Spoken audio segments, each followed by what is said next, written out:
예수님께서 마지막 유월절을 보내기 위해서 예루살렘에 오셨습니다. 주님은 날마다 예루살렘 성전에서 백성들을 가르치셨습니다.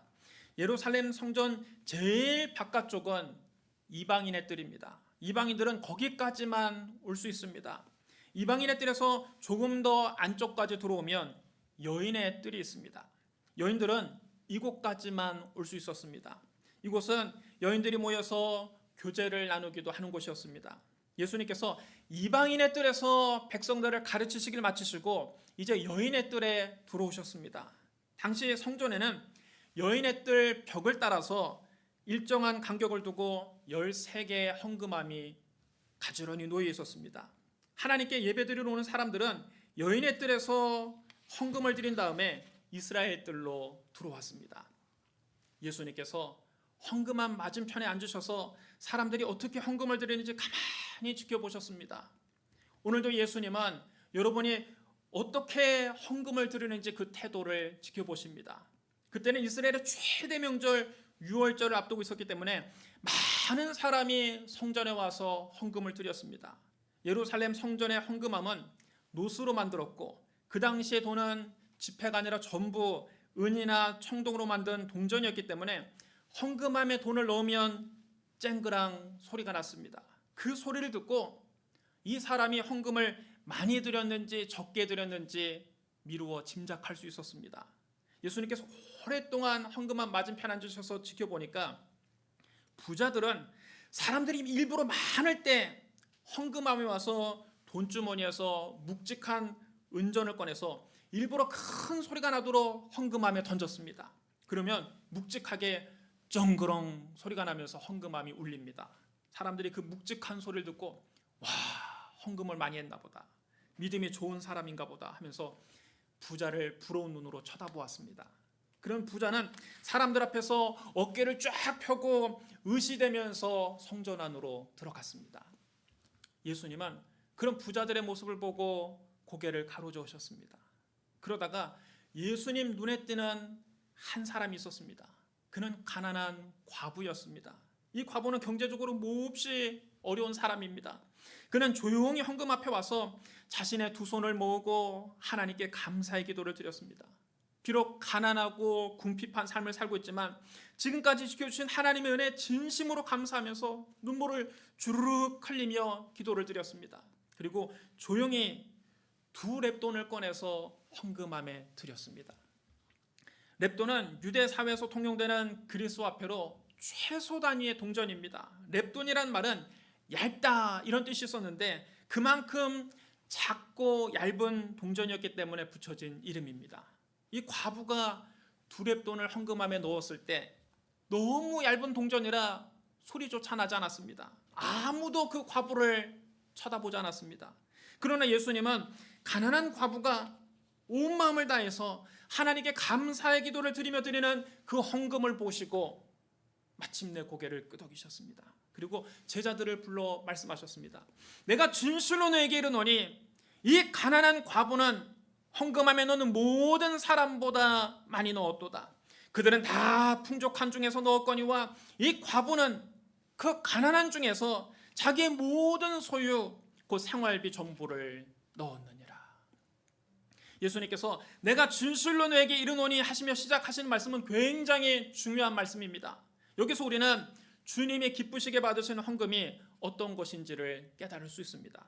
우리가 하나님께 헌금을 드릴 때 어떤 태도로 드려야 되는지 이 가난한 과부를 통해서 배울 수 있습니다. 첫째로 하나님만 바라보며 헌금을 드려야 됩니다. 부자들은 일부러 사람들이 많이 모여 있는 시간에 와서 돈주머니에서 묵직한 은전을 꺼내서 헌금함에 넣었습니다. 될 수 있으면 큰 소리가 나도록 일부러 힘껏 돈을 던졌습니다. 그러면 노수로 만든 헌금함에서 묵직한 소리가 울려 퍼졌습니다. 그 소리를 듣고 거기 있는 사람들이 다 부자를 경이로운 눈으로 쳐다보았습니다. 그런 부자는 어깨에 힘을 잔뜩 주고 거들먹거리며 성전 안으로 들어갔습니다. 부자들은 자기가 헌금을 많이 한다는 것을 사람들 앞에 과시한 것입니다. 그들은 하나님께 헌금을 드린 것이 아니라 사람에게 보이기 위해서 헌금을 낸 것입니다. 그러나 가난한 과부는 사람들 앞에서 자신의 헌금을 내세울 곳이 없었습니다. 과부가 드린 2렙돈은 너무 작고 얇은 동전이라 헌금함에 넣었을 때 소리조차 나지 않았습니다. 오히려 사람들이 그 액수를 알면 부끄러울 정도로 작은 액수입니다. 하지만 이 과부는 사람들을 전혀 의식하지 않고 오직 하나님만 바라보고 성전에 나왔습니다. 그리고 하나님 은혜 진심으로 감사하면서 자기가 가진 전부를 하나님께 드렸습니다. 예수님이 그 모습을 보시고 감동하신 것입니다. 오늘 우리는 어떤 마음으로 헌금을 드립니까? 액수의 많고 적음이 문제가 아닙니다. 누구를 향하여 헌금을 드리느냐가 중요한 것입니다. 하나님만 바라보고 헌금을 드립니까? 아니면 사람을 의식하고 헌금을 냅니까? 어떤 사람은 내가 이 교회에 헌금을 많이 하니까 이 교회에서는 큰 소리 좀 칠 수 있다, 이런 생각으로 어깨에 힘을 줍니다. 그리고 목사에게 자신을 좀 알아달라는 그런 기대를 은근히 합니다. 그것은 여러분, 하나님께 드리는 헌금이 아닙니다. 사람에게 보이기 위한 헌금입니다. 사람을 의식하고 드린 헌금은 하나님께서 받지 않으십니다. 주님은 고개를 가로저으셨습니다. 우리가 드리는 헌금이 얼마가 됐든 오직 하나님만 바라보고 드려야 됩니다. 하나님께 내 마음을 담은 헌금을 드려야 됩니다. 헌금을 드리면서 다른 사람을 의식할 필요가 없습니다. 그래서 우리 교회는 주보에 헌금자 명단을 공개하지 않습니다. 여러분, 주보 공간이 부족해서 헌금자 명단이 없는 것이 아닙니다. 사람에게 드러내지 않고 하나님께만 드리는 제물이 되게 하기 위해서 일부러 헌금자 명단을 공개하지 않는 것입니다. 어떤 교회는 주보에 헌금자 명단을 깨알같이 적어서 공개합니다. 굉장히 큰 교회인데도 주보 한 면을 다 차지하도록 작은 글씨로 헌금자 이름을 다 적어 놓았습니다.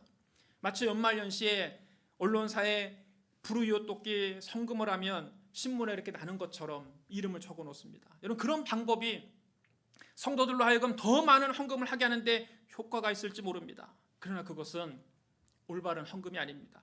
헌금은 하나님께 드리는 겁니다. 내가 드리는 헌금은 하나님과 나만 알면 되지, 굳이 옆에 있는 사람에게 내가 얼마를 냈다, 이 교회 세우는데 내가 이렇게 공헌했다 드러낼 필요가 없는 겁니다. 우리가 헌금을 얼마나 드렸는가는 하나님이 아십니다. 그리고 하나님께서 그 헌신을 보시고 그에 합당한 복을 주십니다. 하나님이 심은 대로 거두게 하십니다. 많이 심은 자는 많이 거두고 적게 심은 자는 적게 거두게 하십니다. 우리는 하나님께 헌금을 드리고 하나님께 복을 받는 겁니다. 그것을 굳이 옆에 있는 성도에게 알릴 필요가 없습니다. 그러므로 우리 교회는 앞으로도 누가 헌금을 얼마 냈는지 공개하지 않을 것입니다. 헌금자 명단을 공개하지 않아서 헌금이 많이 모이지 않는다 할지라도 비공개 원칙을 계속 지킬 것입니다. 하나님께 드리는 헌금은 오른손이 한 것을 왼손이 모르게 해야 됩니다. 하나님, 우리가 우리 이름을 내고 자기 의를 드러내는 것을 기뻐하지 않으십니다. 예수님이 친히 말씀하셨습니다. 사람에게 보이려고 그들 앞에서 너희 일을 행하지 않도록 주의하라. 그리하지 않으면 하늘에 계신 너희 아버지께 상을 받지 못하느니라. 그러므로 구제할 때에 외식하는 자가 사람에게서 영광을 받으려고 회당과 거리에 사는 것 같이 너희 앞에 나팔을 불지 말라. 진실로 너에게 이르노니 그들은 자기 상을 이미 받았느니라. 너는 구제할 때에 오른손이 하는 것을 왼손이 모르게 하여 네 구제함을 은밀하게 하라. 은밀한 중에 보시는 너희 아버지께서 갚으시리라.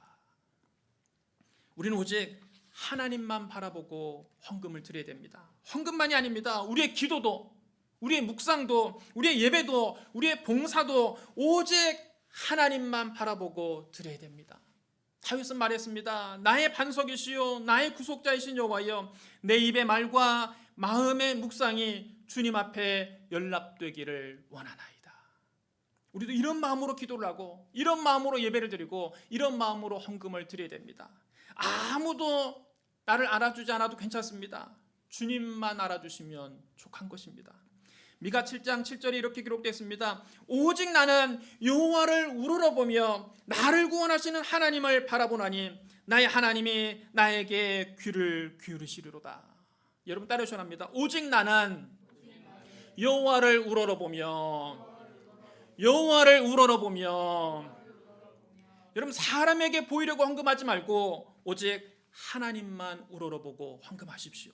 사람을 의식하며 예배드리지 말고 나를 구원하시는 하나님만 바라보고 감사와 찬양을 드리시기를 주님의 이름으로 축복합니다. 둘째로 희생이 따르는 헌금을 드려야 됩니다. 부자들은 묵직한 돈주머니에서 일부를 꺼내서 헌금함에 넣었습니다. 그들은 다 풍족한 가운데 헌금을 했습니다. 그들이 헌금을 했다고 해서 그들 생활에 지장이 있었던 것은 아닙니다. 그들은 큰 부담이 느껴지지 않는 한도 내에서 헌금을 했습니다. 반면에 가난한 과부는 비록 두렙돈을 하나님께 드렸지만 그 두렙돈은 그의 생활비 전부였습니다. 그 돈이 없으면 당장 저녁에 끼니를 굶어야 될지도 모릅니다. 그 돈을 하나님께 드리고 나면 생활에 큰 타격을 받습니다. 이 과부에게는 두렙돈도 큰 돈입니다. 하지만 하나님 은혜 감사해서 굶기를 각오하고 자기 생활비 전부를 헌금함에 넣은 것입니다. 과부는 자기를 희생하며 하나님께 헌금을 드렸습니다. 주님은 희생에 따르는 이 과부의 헌신을 기쁘게 받으신 겁니다. 많은 사람이 헌금에 대해서 잘못 알고 있습니다. 헌금은 내 형편에 맞게 드리는 거라고 생각합니다. 자기 생활에 부담이 느껴지지 않는 한도 내에서 드리는 것이 적당한 헌금이라고 잘못 알고 있습니다. 여러분, 그렇지 않습니다. 진정한 헌금은 희생이 따르는 헌금입니다. 오늘날 우리는 헌금을 드리며 하나님께 이렇게 예배를 드리고 있지만 구약시대 성도들은 짐승을 잡아서 하나님께 제사를 드렸습니다. 구약시대의 제사가 오늘날의 곧 예배입니다. 하나님께 제사를 드리기 위해서 데리고 오는 짐승을 제물이라고 합니다. 그런데 이 제물을 영어 성경에서는 sacrifice 이렇게 번역해 놓았습니다. sacrifice란 말이 무슨 말입니까? 희생이라는 말입니다. 즉 제물은 희생입니다. 하나님께 드리는 제물은 피를 흘리는 희생이 있어야만 합니다. 피 흘림이 없이는 하나님께서 받지 않으십니다. 여러분, 오늘날도 마찬가지입니다. 희생이 없는 헌금은 온전한 헌금이 아닙니다. 전혀 부담이 느껴지지 않는 헌금은 온전한 제물이라고 할 수 없습니다. 내 생활에 전혀 지장을 주지 않는 범위 내에서만 드리는 헌금은 하나님께서 기쁘게 받으시는 제물이 아닙니다. 하나님께 드리는 헌금에는 내 생활에 출혈이 있어야 됩니다. 피를 흘려야 됩니다. 이 돈을 하나님께 헌금하지 않으면 우리 아이 학원 한 군데를 더 보낼 수 있을 텐데, 이 돈을 헌금하지 않으면 우리 가족이 근사한 레스토랑에 가서 외식 한번 할 수 있을 텐데, 이 돈을 하나님께 드리지 않으면 우리가 더 넓은 집으로 이사할 수 있을 텐데, 이런 희생을 감수하고 드린 헌금이 진정한 헌금입니다. 그럼 여러분, 헌금에는 반드시 내 피땀 눈물이 들어가야 됩니다. 피땀 눈물이 없는 헌금은 진정한 헌금이 아닙니다. 다윗은 하나님께 제사를 드릴 때 단 한 번도 자기의 희생 없는 제사를 드린 적이 없습니다. 다윗이 노년의 인구조사를 하다가 하나님께 벌을 받은 적이 있습니다. 여러분, 왕이 굳이 인구조사를 하는 이유가 뭡니까? 전쟁이 났을 때 하나님을 의지하기보다는 사람 수를 의지하려고 한 것입니다. 하나님의 능력보다는 군사력을 의지하겠다는 뜻입니다. 늙은 다윗은 하나님보다 사람을 더 의지하려고 하다가 하나님께 벌을 받아서 이스라엘 전역에 전염병이 돌아서 7만 명이나 죽었습니다. 다윗이 하나님께 회개하기 위해서 제사를 드릴 곳을 찾던 중에 아라우나의 타작마당을 지나게 되었습니다. 그곳은 높은 언덕 위에 있었습니다. 그 언덕에 올라가면 예루살렘이 한눈에 내려다 보입니다. 다윗이 전망 좋은 이 타작마당에 올라보니까 하나님께 제사를 드리기 너무나 좋은 장소입니다. 다윗이 곳에서 하나님께 제사를 드리겠다고 하니까 그 땅의 주인 아라우나는 이 타작마당뿐만 아니라 번제에 쓰일 소와 땔감으로 쓸 나무까지 왕에게 거저드리겠다고 했습니다. 원하건대 내 주 왕은 좋게 여기시는 대로 취하여 드리소서. 번제에 대하여는 소가 있고 뗄 나무에 대하여는 마당제라는 도구와 소의 멍에가 있나이다. 왕이여, 아라우나가 이것을 다 왕께 드리나이다. 아라우나는 왕에게 땅도 드리고 소도 드리고 뗄 나무도 드리겠다 그랬습니다. 그리고 값을 받지 않겠다 그랬습니다. 다윗은 얼마든지 자기 돈 한 푼 안 드리고 하나님께 제사를 드릴 수 있었습니다. 그러나 다윗은 단호하게 말했습니다. 그렇지 아니하다. 내가 값을 주고 너에게서 살리라. 값 없이는 내 하나님 여호와께 번제를 드리지 아니하리라. 여러분 따라해 주랍니다. 값 없이는 내 하나님 여호와께 번제를 드리지 아니하리라. 다윗은 값을 지불하지 않고는 하나님께 번제를 드리지 않겠다 그랬습니다. 자신의 피땀 눈물이 없는 제사를 하나님께 드리지 않겠다는 겁니다. 다윗은 땅값과 속값을 다 치르고 아라우나의 타작마당을 사서 그곳에서 번제와 화목제를 하나님께 드렸습니다. 하나님께서 이 다윗의 희생제사를 기쁘게 받으시고 전염병을 그치게 하셨습니다. 여러분, 우리도 하나님께 우리의 피땀 눈물이 담겨있는 예배를 드려야 됩니다. 희생이 뒤따르는 제물을 드려야 됩니다. 그럴 때 하나님께서 우리의 예배와 헌금을 기쁘게 받으시고 우리 몸에서 질병을 제하여 주십니다. 오늘 이런 기적을 체험하시기를 주님의 이름으로 축원합니다. 신약시대에도 하나님께서 기쁘시게 받으시는 예물은 희생이 뒤따르는 헌금이었습니다. 사도 바울은 마게도냐 교회들에는 성도들의 헌금을 받고 그들의 헌신에 크게 감동해서 고린도 교회에 이렇게 편지합니다. 형제들아, 하나님께서 마게도냐 교회들에게 주시는 은혜를 우리가 너희에게 알리노니 환난의 많은 시련 가운데서 그들의 넘치는 기쁨과 극심한 가난이 그들의 풍성한 연보를 넘치도록 하게 하였느니라. 내가 증언하노니 그들이 힘대로 할 뿐만 아니라 힘에 지나도록 자원하여 이 은혜와 성도 섬기는 일에 참여함에 대하여 우리에게 간절히 구하니 우리가 바라던 것뿐만 아니라 그들이 먼저 자신을 주께 드리고 또 하나님의 뜻을 따라 우리에게 주었도다. 오늘 많은 성도들이 하나님이 나에게 풍성한 복을 주시면 그때 가서 헌금하겠다고 합니다. 그러니 여러분, 순서가 잘못된 것입니다. 여기 보십시오. 마게도냐 성도들이 언제 하나님께 헌금을 드렸습니까? 모든 것이 풍족하여 넉넉할 때 헌금을 드린 것이 아닙니다. 환난의 많은 시련 가운데서 그들은 하나님께 헌금을 드렸습니다. 그들은 극심한 가난이 오히려 풍성한 연보를 넘치도록 하게 했습니다. 이것이 여러분 진정한 헌금입니다. 헌금은 환난 당할 때도 드리는 것입니다. 헌금은 가난할 때도 드리는 것입니다. 마게도냐 성도들이 자기 형편에 맞게 헌금을 드렸습니까? 아니면 힘에 지나도록 헌금을 드렸습니까? 그들은 힘에 지나도록 하나님께 헌금을 드렸습니다. 헌금은 내 형편에 맞게 부담 없이 드리는 것이 아닙니다. 내 힘에 지나도록 드리는 것입니다. 부담이 느껴지도록 드리는 겁니다. 희생을 감수하면서 드리는 것이 진정한 헌금입니다. 마게도냐 성도들이 억지로 드렸습니까? 자원하여 드렸습니까? 그들은 자원하여 드렸습니다. 사도 바울이 헌금하라고 그들을 시켜서 그들이 드린 것이 아니라 그들이 먼저 자신을 주께 드렸습니다. 그들은 환난의 많은 시련 가운데서 극심한 가난 중에 힘에 지나도록 풍성한 연보를 자원하여 드렸습니다. 여러분, 이것이 진정한 헌금입니다. 풍족한 중에 내 생활에 전혀 지장을 주지 않는 범위 내에서 드리는 헌금은 부자의 헌금입니다. 예수님은 그런 헌금을 기뻐하지 않으셨습니다. 가난하고 어려운 가운데 내 생활을 희생하고 드리는 헌금은 과부의 두렙돈입니다. 주님은 과부의 눈물 젖은 두렙돈을 귀하게 여기셨습니다. 눈물과 희생이 있는 헌금을 하나님께 드리시기를 주님의 이름으로 축원합니다. 셋째로 삶 전체를 하나님께 드리는 헌신이 있어야 됩니다. 왜 예수님이 부자들의 헌금보다 과부의 두렙돈을 귀하게 여기셨습니까?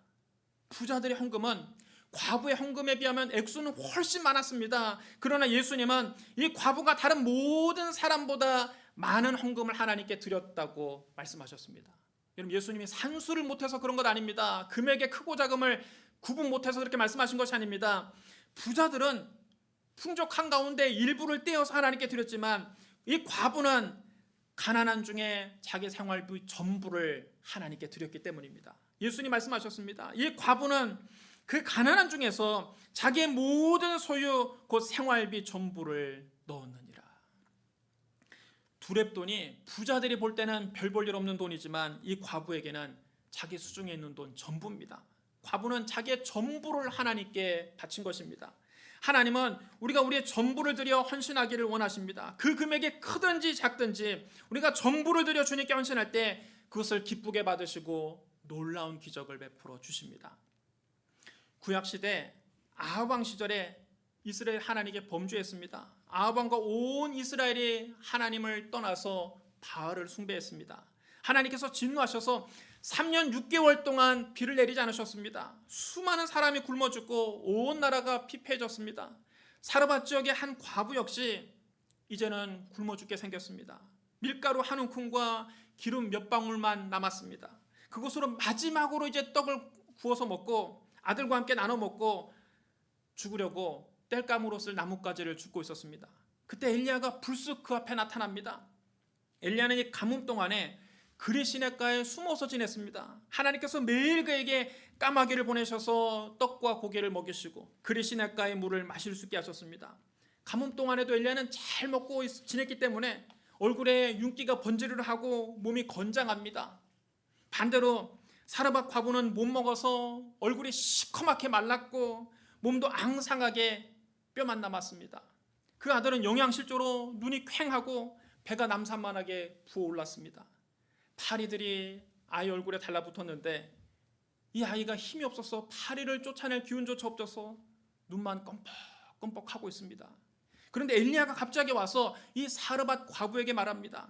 청하건대 그릇에 물을 조금 가져다가 내가 마시게 하라. 여러분 지금 때가 어느 때인데 물 한 그릇을 내놓으라고 합니까? 물이 풍부할 때 물 한 그릇 달라고 하는 거야 별것 아닌 부탁이지만 그때는 3년 6개월 동안 비가 오지 않아서 물 한 잔이 금값입니다. 그래도 하나님의 종이 달라고 하니까 맘씨고 온 사르밧 과부는 순종하는 마음으로 물을 가지러 부엌에 들어갔습니다. 그런데 부엌에 들어가는 사르밧 과부에게 엘리야가 한술 더 떠서 기가 막힌 부탁을 합니다. 청하건대 네 손에 떡 한 조각을 내게로 가져오라. 여러분 벼룩의 간을 빼먹어도 유분수지 이 정도면 여러분 해도 너무한 것 아닙니까? 이 가뭄에 찢어지게 가난한 집에 찾아와서 물 한 그릇을 가져와라 하더니 이제는 떡 한 조각을 구워서 가져오라고 합니다. 이건 여러분 사르밧 과부에게 너무나 가혹한 요구입니다. 이 과부가 부엌에 들어가다 말고 돌아서서 엘리야를 위아래로 다시 쳐다보았습니다. 잘 먹어서 얼굴에 윤기가 잘잘 흐르는 엘리야가 못 먹어서 피골이 상접한 과부와 그 아들이 마지막으로 먹고 죽으려고 하는 그 떡 한 조각, 마지막 떡 한 조각을 가져오라는 것입니다. 여러분 정말 너무하지 않습니까? 사르밧 과부는 엘리야에게 자신의 형편과 사정을 솔직하게 얘기했습니다. 당신 하나님 여호와께서 살아계심을 두고 맹세합니다. 나는 떡이 없고 다만 통에 가루 한 움큼과 병에 기름 조금뿐입니다. 내가 나뭇가지를 조금 주워다가 나와 내 아들을 위하여 떡 한 조각을 구워 나눠 먹고 그 후에는 죽으려던 참입니다. 그런데 지금 그 떡을 내놓으라고 하십니까?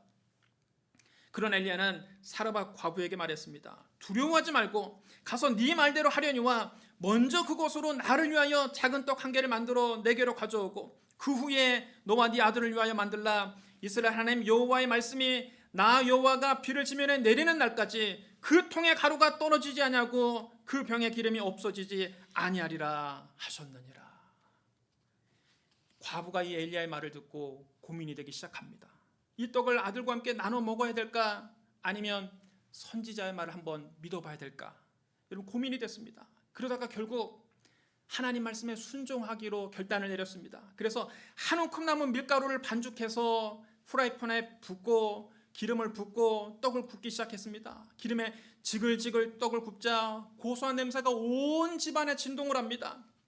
여러분 배가 고플 때 기름에 전 부친 냄새가 얼마나 고소하게 납니까?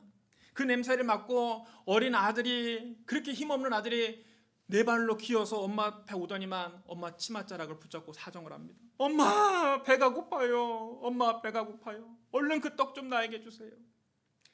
그 말을 들을 때 이 과부의 마음이 찢어지는 것 같습니다. 떡을 구우면서도 떡을 앞으로 뒤집고 뒤로 뒤집으면서도 계속 생각을 합니다. 이 떡을 선지자에게 드려야 될까? 아니지 우리 아들을 먹여야지.